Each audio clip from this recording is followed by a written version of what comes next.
আমাদের ঘেমে নিয়ে একাকার অবস্থা। আজকে একটা নতুন রেসিপি হবে। কাকিমা বলছে আগে বানিয়েছে, কিন্তু আমি বলছি আমি আগে খাইনি, সেই জন্য আজকে ভিডিওটা বানাচ্ছি। গরম প্রচণ্ড। হ্যাঁ, ফার্স্টে চিংড়ি মাছটা ভেজে নেব। এই যে দেখতে পাচ্ছ তোমরা, এই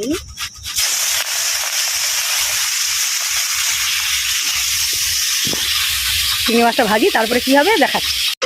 নতুন রেসিপির মশলা তৈরি হচ্ছে। এই যে পেঁয়াজটাকে আর বাটা হয়নি, এইভাবে করে নেওয়া হচ্ছে। আর এটা হচ্ছে কি শাক, এটা কি শাক? কি শাক? কখন পাতা, মানে চাল কুমড়ার তো চাল কুমড়া পাতা এইভাবে কুচি কুচি করা হয়েছে। পেঁয়াজটাকে এইভাবে পিছনা হচ্ছে। আর মশলা কি কি পড়বে আস্তে আস্তে দেখাচ্ছি। আদা, সেই মাছ ভাজা তেলে একটু চিনি দিয়ে রং করে পেঁয়াজ বাটা দিয়ে দিয়েছি। তারপরে কি হবে দাও? আদা জিরা, এই যে আদা জিরা বাটা, লঙ্কা দাও।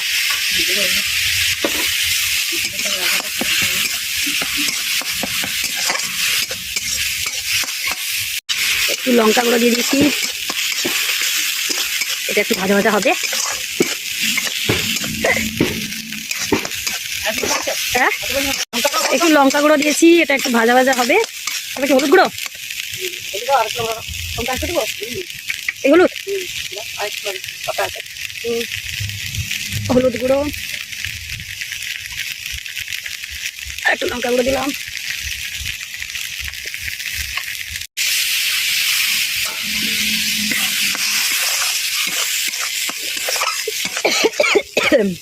এবার চাল কুমড়ার পাতাটা দিয়ে দিলাম, এখনো লবণ দেয়নি।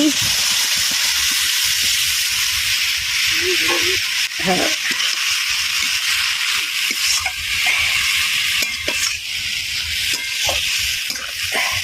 একটু হয়ে যাক, তারপরে লবণটা দেবো।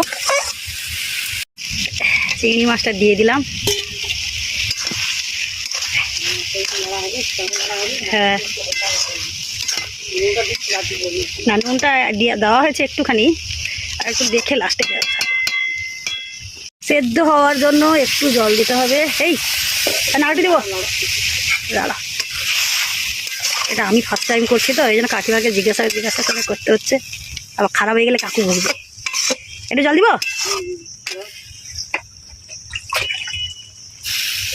এটা ঠিক আছে না? দিচ্ছি, এটা মাখামাখাই হবে। যেমনটা তোমরা মশলায় মাখানো দেখেছিলে ওই রকমই হবে, কিন্তু জল একটু দেওয়া হলো সেদ্ধ হওয়ার জন্য পাতাটা। তো ওই রকম মাখামাখাই হবে। আর দেখালাম না। রেসিপিটা কেমন লাগলো একটু জানিও। হ্যাঁ, আজকে কিন্তু আমার ভালোই লাগবে খেতে, প্রথম খাবো তো, খেতে ভালো লাগবে। তোমরাও একটু ট্রাই করে নিও, বুঝলে? টাটা।